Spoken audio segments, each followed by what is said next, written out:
Okay, this is the last section in our rivers and groundwater unit, and this section is water underground. We'll obviously be talking about groundwater. When you were a little child, did you ever dig a hole in the ground hoping to find a buried treasure? You probably never found a trunk full of gold, but there was a certain kind of treasure hidden underground. If you had dug past the tangled grass roots and small stones, the bottom of your hole would have filled with water. You would have struck groundwater. In the days before public water systems, water underground was truly a hidden treasure. Today, many people still rely on the water underground to meet their water needs. A lot of houses in Wheaton actually still have well water and septic systems, and they are not on what you would call city water. The water that a lot of people get from around here is actually piped out to us from Lake Michigan, but a lot of people still actually use groundwater, and they have a sewer on their property somewhere that they get their water from. How water moves underground. Where does this groundwater come from? Like the water in rivers, lakes, and glaciers, it comes from precipitation. Recall that precipitation can either evaporate, run off the surface, or can soak into the ground. If the water soaks into the ground, it trickles downward following the pull of gravity. If you were to pour water into a glass full of pebbles, the water would trickle down around the pebbles until it reached the bottom of the glass. Then the water would begin to fill up the spaces between the pebbles in the same way that water underground trickles down between the particles of soil and through the cracks and spaces and layers of rock. The effects of different materials, and we're going to do some labs that explore this. Different types of rock and soil have different sized spaces or pores between their particles, as shown in figure 21. The size of the pores determines how easily water moves through rock and soil. If the pores are connected, this too affects water movement because they have large and connected pores. Materials such as sand and gravel allow water to pass through it, or what we call permeate. If a substance has pores that are connected, the water can permeate. They are thus known as permeable materials, meaning they let water flow through. As water soaks down through the permeable rock and soil, it can eventually reach a layer of material that it cannot pass through. These materials do not have pores. They have few or no pores or cracks. Two examples are clay, like you kind of think of Play-Doh, but clay is like a material that sort of compacts together, and granite, which is like a solid rock. Clay and granite are impermeable, meaning water cannot pass through easily. So if you have a layer of sand, if you have some layers of rock and soil and sand, the water will trickle all the way through those, and then it will hit a layer that it can't pass through, an impermeable layer, such as, like we said, clay or gravel or clay or granite, and then the water will begin to fill up above that. Much like water can't, once water hits the bottom of your glass, it can't pass through, it's impermeable, and it will begin to fill up the glass. Water zones. Once water reaches an impermeable layer, it is trapped. It can't soak any deeper. Instead, the water begins to fill up the spaces above the impermeable material, the clay or the granite. The area of impermeable rock or soil that is totally filled with water or saturated is called the saturated zone. So if you sort of look at this little diagram here, you can see that these areas down here between these rocks, the water has filled up. There's no more air space left between them. That area is saturated. But above it, the area is not saturated. The top of the saturated zone is called the water table. So if you have water that is filled up, the top of it, where the air and the water would meet, is called the water table.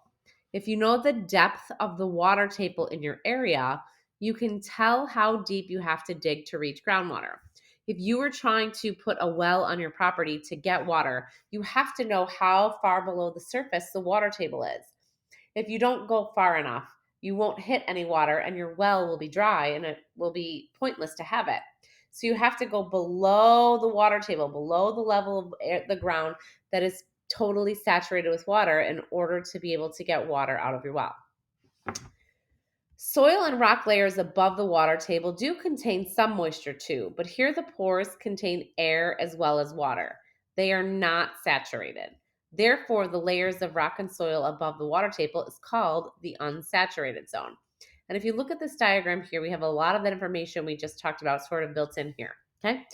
Over here, we have these permeable layers. These are the layers here. These layers, okay, are the layers that water can trickle down. So water will trickle down. It'll go under these cracks in here until it reaches this layer. This layer down here is impermeable. Once it reaches that layer, it can't pass through. So the water, as you can see in here, has started to fill up in here. So you've got water in here, water, water, and all of these spaces in here that have completely filled up with water, that is going to be called the saturated zone, as we talked about, okay?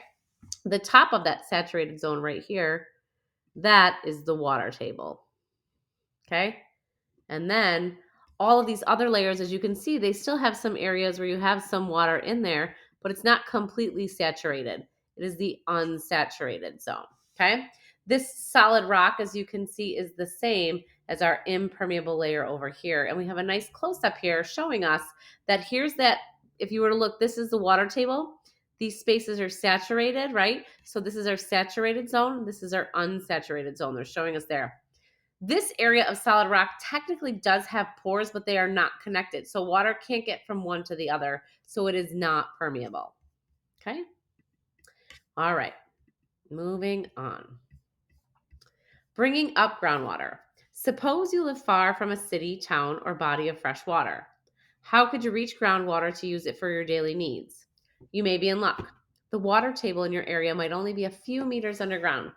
In fact, in some places, the water table actually meets the surface. Springs can form as groundwater bubbles or flows out of cracks in the rock. A short distance away, the water table may be deep underground. So you'll have areas, and I want to see this diagram here. You will have areas like in this picture where if you were to dig here, the water table, as you can see for this part, would be right there. If you were to dig here, you have to dig much deeper to hit the water table there, okay? Because you have a layer of impermeable rock here where the water has been trapped. But over here, you have a much deeper layer where you have to get to.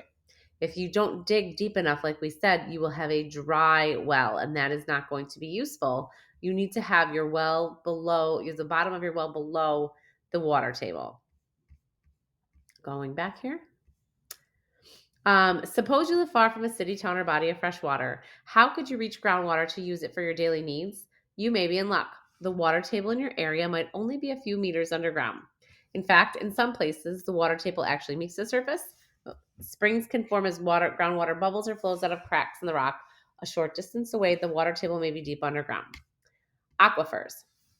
Any underground layer of permeable rock or sediment that holds water is called an aquifer. So if you have a layer of the ground where the water can trickle down through, the water can move through, it's permeable, and there's some water in there, it's called an aquifer. Aquifers can range in size from a small underground patch of permeable material, like here, there's a small aquifer,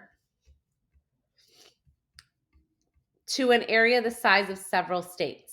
The huge High Plains Aquifer lies beneath the plains of the Midwest from South Dakota to Texas. And I'm going to show you, there is an image here. I thought maybe it's not here. Hold on. I will come back to that. So I'm going to show you an image of the Ogallala Aquifer. And it's an underground aquifer. And if you were to look at the size of it, you can see it fully is underneath all of these states. This is a huge area that is a body of water underground, okay? And that is the Ogallala Aquifer. Moving back. Millions of people obtain their drinking water from this underground storehouse. The aquifer also provides water for crops and livestock. Do you picture groundwater as a large, still pool beneath Earth's surface? In fact, that water is moving. All water is moving, seeping through the layers of the rock. The rate of the movement depends largely on the slope of the aquifer. If it's more steeply sloped, the water will move faster. If it's sort of more flat, it will move a lot slower. It is depends largely on the slope of the aquifer and the permeability of the rocks. Groundwater in some aquifers can only move a few centimeters a day. At that rate, the water moves about 10 meters in a whole year. Groundwater may travel hundreds of kilometers and stay in an aquifer for thousands of years before coming to the surface again. And we're going to skip this part here. We're going to go on, and here's our thing again. We have these words here that we've talked about. So we talked about the word aquifer. You again can see, I'm going to get my little pen here, and you can see these are our permeable layers, right? And this is our water table here. I'll try and write water I'm not very good at this. I'm actually very slow. I should have a text box that I can type. So that's our water table. Wow, this is pretty bad. Okay, so that's our water table. This area here, these are all the permeable layers, okay? This is, again, our impermeable layer here. This is impermeable. This is solid rock. This is all permeable. This is saturated. This is unsaturated. Up here, we have yet another aquifer, so another area of saturation and another area of impermeable rock. The dry well, as you can see, the bottom of the dry well here, this is not getting any water, but this well here is getting water. It's able to. Now, if you were to pump a lot of water out of this area for, very quickly, the water around that would sort of dry up, and you'd have to wait a little bit for more water to sort of flow towards that well again. Here we have, and you can see the water table changes with the slope of the land. It's not just one layer underground. Like here it goes up with this hill. And as you can imagine, this water will be flowing downward, okay? Now over here you have a layer of rock that is trapped between two impermeable layers of rock. This layer is truly stuck and the pressure of this water is pushing on it. An artesian well is a well that says when the water rises when the rock above an aquifer is punched. If you were to put some type of a pipe down into there, the pressure from over here would push down on that and it would cause the water in here to rise up. Okay, that's an artesian well. Okay, all right, we're going to go on. We're going to read about all those things. Wells. The depth of a water table can vary greatly over a small area. Its levels may vary as well. Generally, the level of a water table follows the shape of the underground rock layers, as shown in Figure 22, but it can rise during heavy rains or snow melts and then fall in times of dry weather. So what do you do if the depth of the level and the level of the water table in your area is far underground? How can you bring that water to the surface? Well, you just saw. Since ancient times, people have brought groundwater to the surface for drinking and other everyday uses. People can obtain groundwater from an aquifer by drilling a well below the water table. Again, going back up here, this well has been drilled below the water table. Okay? Locate the well near the center of Figure 22. Because the bottom of the well is in the saturated zone, the area that is completely filled with water, that well contains water. Notice the level of the bottom of the dry well in the diagram. Because that well does not reach below the water table, water cannot be obtained from it. Using pumps. Long ago, people dug the wells by hand. They lined the sides of the well with brick and stone to keep the walls from collapsing in. To bring up the water, they would lower and raise a bucket. People may have also used simple pumps like the one shown in Figure 23, and I'll show you down here. I'm sorry. This is a simple pump where they would pump the water up. Okay. Today, however, most wells are dug with well drilling equipment, so they don't have to worry about the sides caving in. And then a mechanical pump will bring up the groundwater. So there's a machine. Pumping water out of an aquifer lowers the water level near the well. If too much water is pumped out too fast, a well may run dry. You can overuse the water because it takes a little time for that water to sort of trickle back towards the bottom of it. The owners of the well will have to dig deeper to reach the lowered water table or wait for rainfall to refill the aquifer. New water that enters the aquifer from the surface is called recharge. Relying on pressure. Now that you know how to bring groundwater to the surface, but what if that didn't work?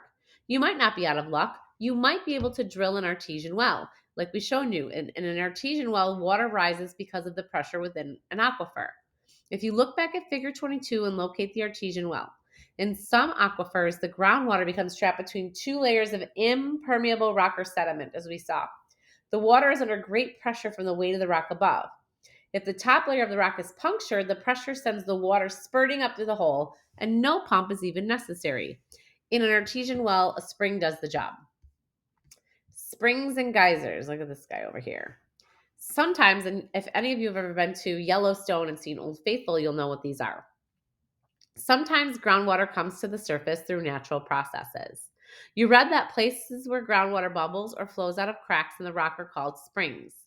Most springs contain water at normal temperatures. Others, however, like those in Figure 24, contain water that is warmed by the hot rocks below the surface. So sort of these rocks that are closer to the Earth's middle, or maybe sort of near volcanic rock or hot heated rock. The heated water bubbles to the surface in the hot springs. In some areas, you might see a fountain of boiling water and white steam burst into the air. This is a geyser, a type of hot spring from which the water periodically erupts. The word geyser comes from the Icelandic word geysir, which means gusher. A geyser forms when very hot water that has been circulating deep underground begins to rise through narrow passages in the rock.